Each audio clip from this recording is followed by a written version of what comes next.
నమస్తే friends, welcome to TS news digital. ఈరోజు special story ఏంటో చూద్దాం.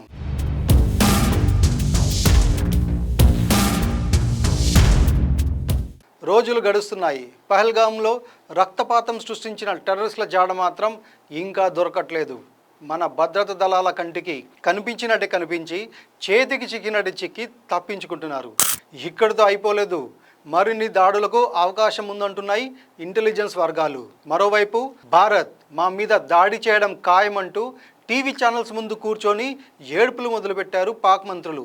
అసలు నలుగురు తీవ్రవాదుల్ని పట్టుకోవడానికి ఎందుకింత జాప్యం జరుగుతోంది? పాక్ అంత యాగి చేస్తున్నా భారత్ ఎందుకు మౌనంగా ఉంటుంది? ఇది వ్యూహాత్మకమా?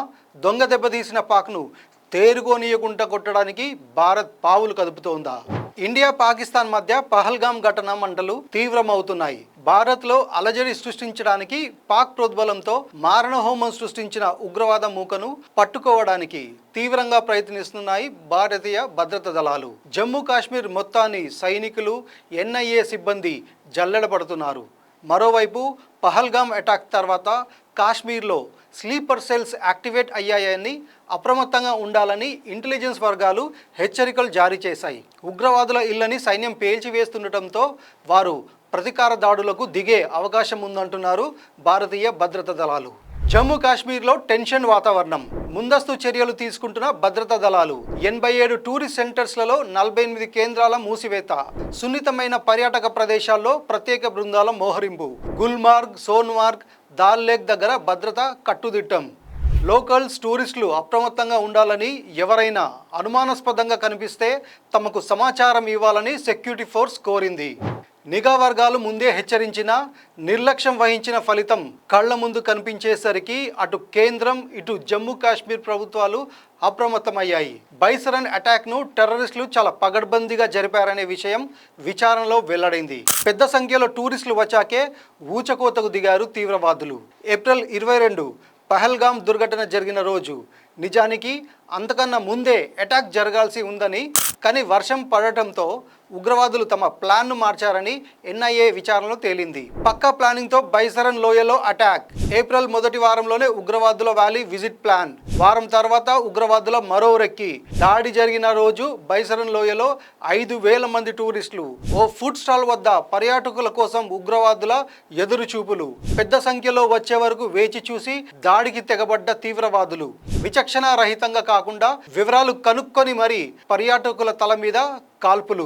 ఇక టెర్రర్ అటాక్ నుంచి బయటపడ్డ టూరిస్టులు తీసుకున్న వీడియోలు ఒక్కొక్కటిగా వెలుగులోకి వస్తున్నాయి. కొన్నింట్లో తీవ్రవాదులు క్యాప్చర్ కాగా, ఇంకొన్ని వీడియోలో స్థానిక కశ్మీరీల అనుమానాస్పద వ్యవహార శైలి బయటపడింది. తీవ్రవాదులు కాల్పులు జరుపుతుంటే టూరిస్టులను అప్రమత్తం చేయాల్సింది పోయి జిప్ లైన్ ఆపరేటర్లు పర్యాటకుల్ని దాడి జరుగుతున్న వైపు వదిలేయడంపై విమర్శలు వెల్లువెత్తుతున్నాయి. దాడి గురించి వారికి ముందే తెలుసంటూ ఆరోపణలు వస్తుండటంతో ఎన్ఐఏ వారిని మరోసారి విచారణకు పిలిచింది.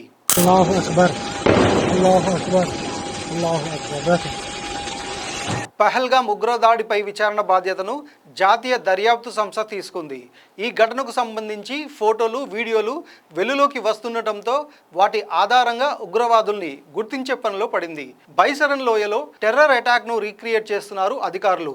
మరోవైపు ముష్కరుల్లో ఒకడైన హషీం మూసా పాక్ సైన్యంలోని ప్రత్యేక దళ పారా కమాండర్ అని తేలింది. కరుడుగట్టిన తీవ్రవాదిగా మారిన హషీం ప్రస్తుతం లష్కరే తోయిబాతో కలిసి పనిచేస్తున్నాడని తేలింది. పహల్గామ్ దాడిని అడ్డుపెట్టుకొని పాక్ మళ్లీ కుతంత్రాలు మొదలుపెట్టిందా? కాశ్మీర్ అంశాన్ని అంతర్జాతీయ సమస్యగా మార్చాలని ప్రయత్నాలు ప్రారంభించిందా? జరుగుతున్న పరిణామాలు చూస్తుంటే అలాగే ఉంది. ఓవైపు తమ దేశం ఉగ్రవాదాన్ని పెంచి పోషించిందని చెబుతోంది. అదే సమయంలో పహల్గామ్ దాడి భారత్ పనేనని బొంకుతోంది. మరి ఇండియా యాక్షన్ ఎలా ఉండబోతుంది? పహల్గామ్ దాడిని తమకు అనుకూలంగా మార్చుకోవాలని పాక్ కుయుక్తులు పన్నుతోంది. దీనికి భారత్ గట్టిగా సమాధానం ఇచ్చింది. రీసెంట్గా పాక్ రక్షణ మంత్రి ఖవాజా ఆసిఫ్ ఇంటర్నేషనల్ మీడియాకి ఇచ్చిన ఇంటర్వ్యూలో తాము ఉగ్రవాదాన్ని పెంచి పోషిస్తున్నామని, టెర్రరిస్టులకు ట్రైనింగ్ ఇవ్వడంతో పాటు నిధుల్ని కూడా సమీకరిస్తున్నామని అన్నారు.